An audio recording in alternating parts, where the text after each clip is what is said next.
네, 여러분 안녕하세요. 수원시 글로벌 평생학습관 러닝 레터 배우러 와 제 95호를 배달해 드리겠습니다. 저는 오늘도 배달군 조영호 관장입니다.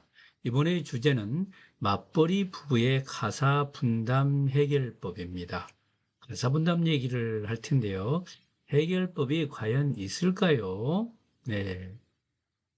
여러분은 남자신지 여자신지, 특히 남자시라면 가사 분담을 어떻게 생각하시는지, 우리나라 사람들의 생각이 많이 변해 오고 있습니다. 표가 잘 안 보이니까 제가 잠깐 나갔다 오겠습니다. 이 가운데 노란 점선이 가사 분담은 공평하게 해야 된다, 이런 생각에 변합니다. 2006년에 32%였던 요 비율이 2020년에는 62% 이상으로 이제 올라갔습니다. 과거에는 많은 사람들이 가사는 여자가 해야 된다, 이렇게 생각을 했었죠. 2006년에는 65%나 되는 사람들이 네, 가사는 여자가 해야 된다, 이렇게 생각했지만 2020년에 와서는 34.5%로 뚝 떨어졌습니다. 가사는 공평하게 해야 된다는 생각이 지배적인 것이죠. 62%로 올라갔으니까요. 사람들 생각이 정말 많이 변했고 많이 진보적이 됐다, 이렇게 볼 수가 있겠습니다. 참 다행스러운 일인데요. 문제는 실제로 그러한가가 문제입니다. 통계청에서 이제 같은 조사 방법으로 조사를 해보니 가사 분담이 공평하게 이루어졌다고 대답한 그 비율입니다. 2006년에는 남자나 여자나 거의 한 7% 정도가 공평했다, 이렇게 평가했는데 2020년에는 20% 정도가, 남자도 그렇고 여자도 그렇고 거의 합의가 이루어지는 셈이네요. 20% 정도가 공평하게 이루어지고 있다, 이렇게 대답했습니다. 많이 올라갔지만은 여전히 20% 정도밖에 안 된다, 이렇게 볼 수 있습니다. 공평하게 해야 된다고 하는 당위성에 대한 인식은 60% 이상으로 높아졌으나 실제로 몸이 움직이는 가사 분담의 공평성은 20%밖에 안 됐다, 안 된다, 이런 얘기가 되겠죠. 참 이거 앞으로 해야 될 일이 참 많아 보입니다. 네, 제가 얼굴을 보여드리면서 좀 얘기를 나눠볼까요? 요 표는요, 배우자가 있는 결혼한 사람들의 가사 노동 시간인데, 2014년과 2019년을 비교해 놨지요.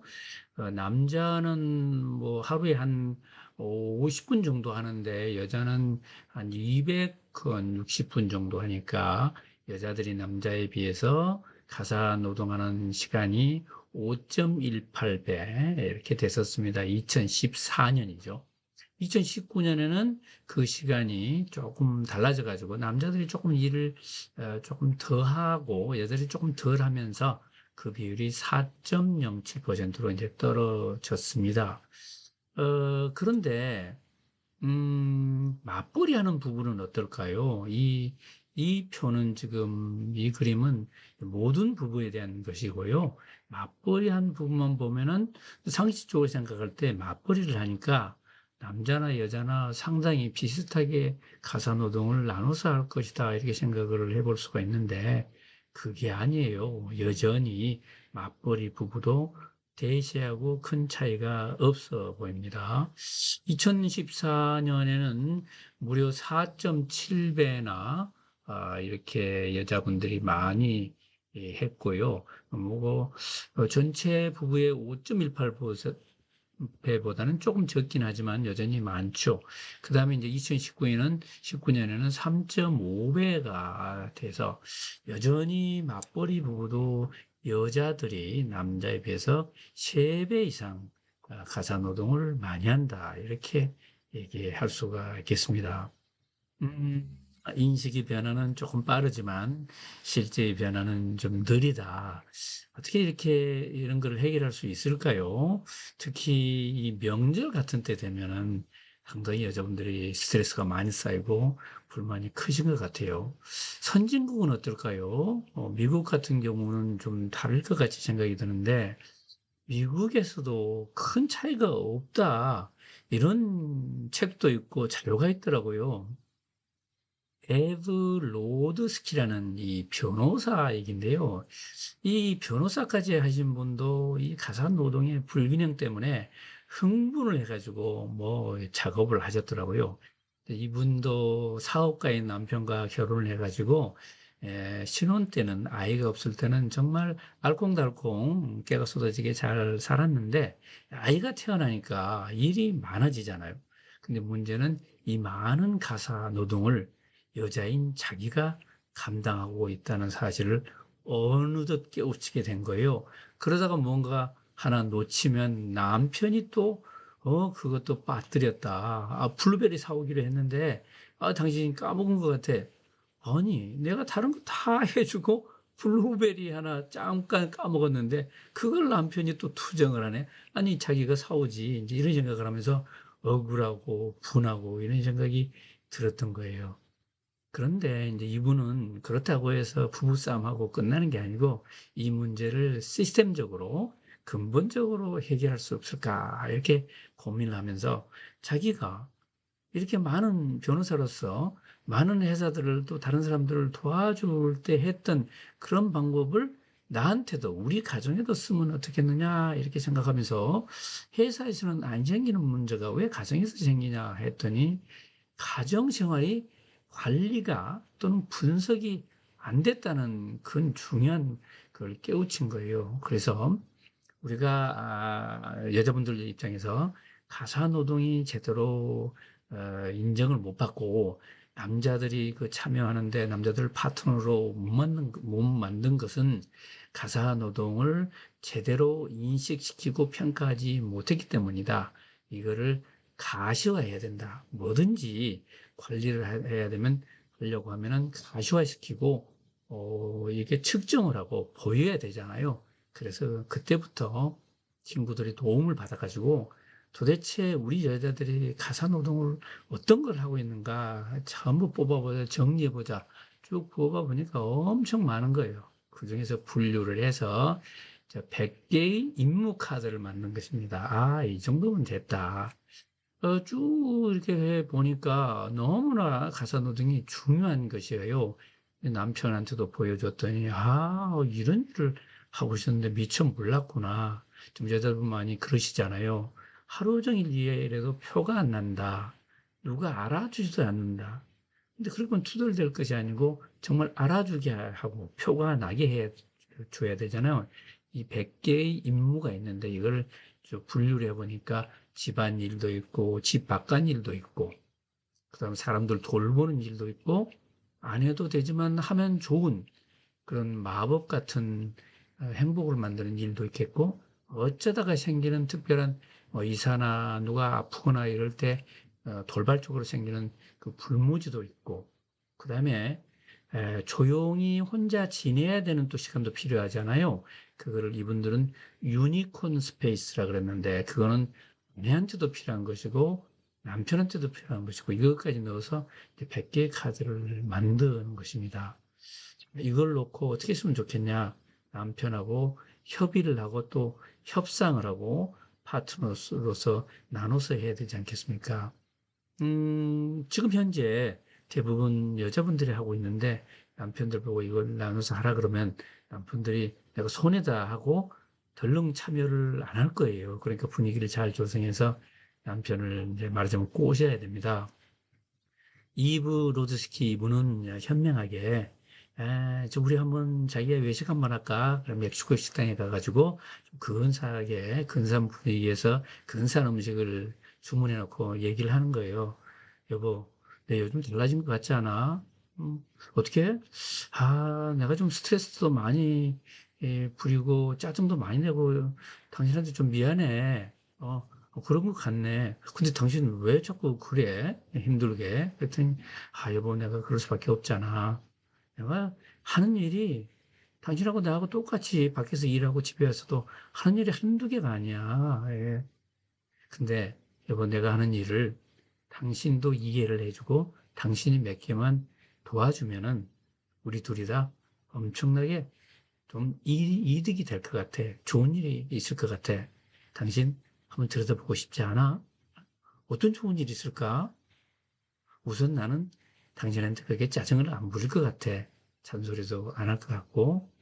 그리고 우리 신혼 때처럼 오붓하게 그렇게 대화할 시간 또 많이 있을 거잖아. 침대에서도 더 재밌는 시간 보낼 수 있고 말이야. 이렇게 이제 얘기를 하니까 남편이, 좋지, 그럼. 좋지, 그럼. 그래가지고 남편이 관심을 갖게 이제 만난 거예요. 그 다음에는 이제 본격적으로 협상을 하는 거죠. 협상을.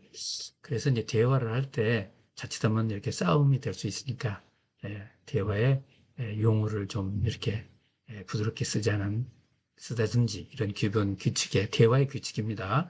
이제 합의를 하고, 또 어떻게 카드를 몇 개를 가지고 나눌 것인가. 100개는 기본이지만 100개를 다 가지고 나눌 필요는 없지 않습니까? 말하자면 아직까지 애완동물을 기르지 않는다 그러면, 반려동물이 없다 그러면 거기에 대한 것은 신경 안 써도 되고, 그래서 100개 중에서 우리가 정말 신경 써야 될 걸 추린 다음에, 그 다음에 카드를 나눌 텐데, 나누기 전에 만약에 우리가 이 카드를, 자기 일을 까먹으면 어떡하냐, 까먹지 않게 하는 방법이라든지 이런 것을 나누기 전에 또 시스템을 가동시키는 그런 방법을 얘기를 하고, 그 다음에 구체적으로 카드를 쭉 나눕니다. 나눌 때 우리 똑같이 하자 이럴 수도 있겠지만, 어차피 내가 지금 많이 하고 있으니까 조금 더 할게.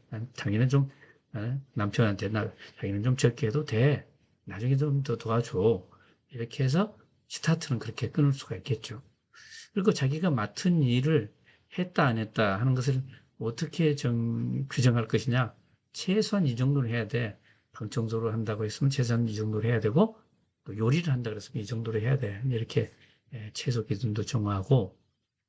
그래서 문제는 남자들이 뭔가 한다고 하면서 시작과 끝을 다 하질 않고 중간에 조금 한 거 가지고 했다 그러는 수가 많다 이거죠. 보통 그러잖아요. 나 요리하거든? 근데 요리 뭐 했어?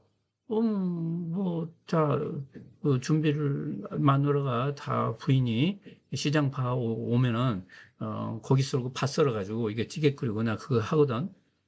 꼭 찌개 끓인 후만 했다. 그러면 안 되고, 처음에 메뉴를 정하고, 음식 재료를 시장에 가서 사오고, 그 다음에 요리를 하고, 그 다음에 설거지까지 다 마치고, 시작부터 끝까지 완결하는 것을 임무라고 치자. 이런 게 굉장히 중요한 것 같습니다. 그 다음에 유니콘 스페이스, 아까 얘기했잖아요. 개인 시간 갖는 거, 그건 존중해주고. 그럼 이걸 쭉 한 다음에 서약서를 써서 낭독을 하고. 아주 시스템적으로 잘했네요.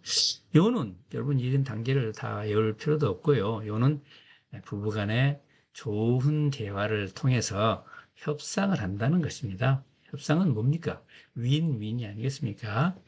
저희도 부부가 살면서 협상을 많이 했습니다. 음, 주로 주중에는 저희 집사람이 요리를 하지만 주말에는 남편인 내가 한다든지, 또 전에는 이불을 펴고 이불 개는 것까지도 다퉜거든요. 그런데 이불을 장롱에서 내려서 까는 것은 조금 다 요즘은 침대 생활이지만 과거에는 안 그랬거든요. 까는 것은 부인이 하고 아침에 개서 올리는 것은 남편이 한다든지, 이런 게 다 협상 아니겠습니까? 그 협상을 이제 이렇게 해 가는 것이죠. 협상을 하려면 윈윈이고, 그다음에 상대는 또 존중을 해주고, 결국 싸우서는 안 되고, 그다음에 또 재협상도 해가면서 이렇게 나가면 참 좋을 것 같네요. 예.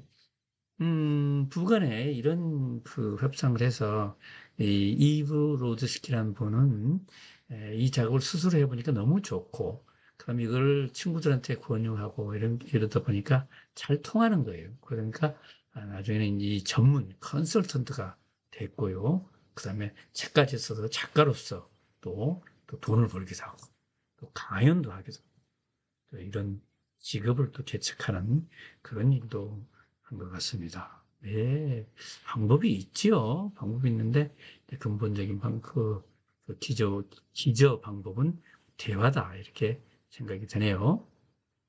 네, 조영호 관장의 좌우지간. 네.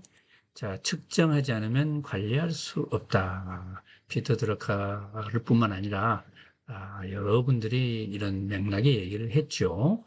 자, 우리 집을 세상에서 제일 중요한 조직처럼 다루면, 즉 집안일을 가장 중요한 회사 일처럼 다룬다면 훨씬 원활하게 돌아갈 수가 있다. 예, 집안일도 하찮은 일이다. 뭐 가치가 없는 일이다. 이렇게 생각하면 해결이 안 될 것이고요.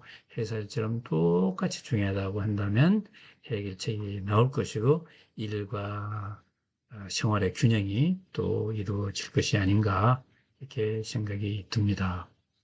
네, 여러분 수원시 글로벌 평생학습관 2학기 강의가 계속되고 있습니다. 여러분 수강 신청 많이 해주시고요. 여러 가지 프로그램들 관심 있게 봐주시기 바라겠습니다. 제목만 봐도 힐링이 되는 그런 강좌들 너무 많습니다. 한번 찾아오셔서 살펴만 봐주셔도 좋을 것 같습니다. 여러분 배우러 와. 이번에도 찾아주셔서 감사하고 다음 후에 또 재밌는 얘기로 뵙기로 하겠습니다. 여러분 바이바이.